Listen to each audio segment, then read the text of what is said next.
From the national newsroom of the Canadian Press, I'm Lisa Laporte. Bahrain's government says it's called on Iran to stop attacking its Gulf neighbors after ballistic missiles and drones were fired towards it and Kuwait. Ukraine targeted Russia's second-largest city of St. Petersburg with what local officials are calling a large-scale attack. The attack underscores Kyiv's growing ability to strike deep inside Russia. Canada has temporarily restricted livestock imports from Texas after the discovery of a flesh-eating parasite in a calf. The New World screwworm had not been confirmed in Texas since 1966. The parasite can infest livestock, wildlife, pets, and in rare cases, people by feeding on living tissue through open wounds.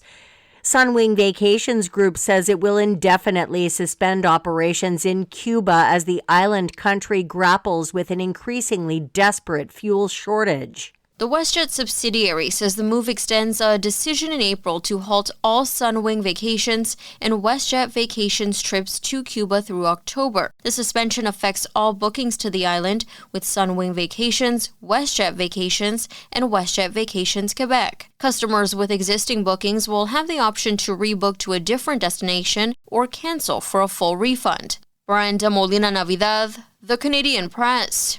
Former Foreign Affairs Minister Stéphane Dion has pushed back on the idea of Canada joining the European Union.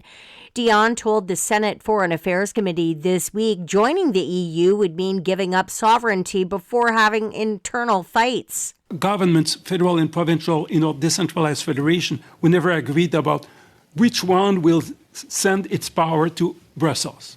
And we would have maybe to reopen the Constitution. Only this first difficulty, I think, killed the idea. The idea has repeatedly come up in recent months, but Brussels says it's not possible due to geographic reasons. And the co-creator of CBC's canceled series Small Achievable Goals says the menopause comedy still has life left in it. Jennifer Whalen says she'd be interested in writing more about her character, who's a podcast host undergoing middle-age hormonal shifts alongside a similarly upended colleague played by Meredith McNeil. I would love to finish off Julie's story a little bit. Like, I would love to show what happens when you get to the other side, when you kind of really integrate it all, and that there's like a wonderful life after the worst part of perimenopause, and to show that would be fantastic. Whalen was unclear on why CBC didn't renew the show. This is the Canadian Press. In sports, Canada and Ireland played to a 1-1 draw Friday night in Montreal in the final tune-up match before the FIFA World Cup. The New York Knicks beat the San Antonio Spurs 105-104 to take a 2-0 lead in the NBA Championship Series. The Baltimore Orioles clobbered the Toronto Blue Jays 13-3 in Major League Baseball action. And a Sergio Castillo walk-off field goal helped the Winnipeg Blue Bombers to a 30-28 win over the host Calgary Stampeders in the CFL season opener for both teams.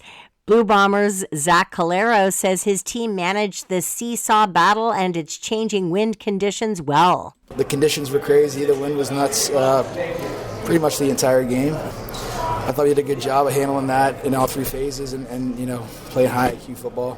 The Blue Bombers host the Hamilton Tiger Cats on Thursday in their home opener. From the Canadian Press, I'm Lisa Laporte. Thanks for listening. Don't forget to follow and subscribe.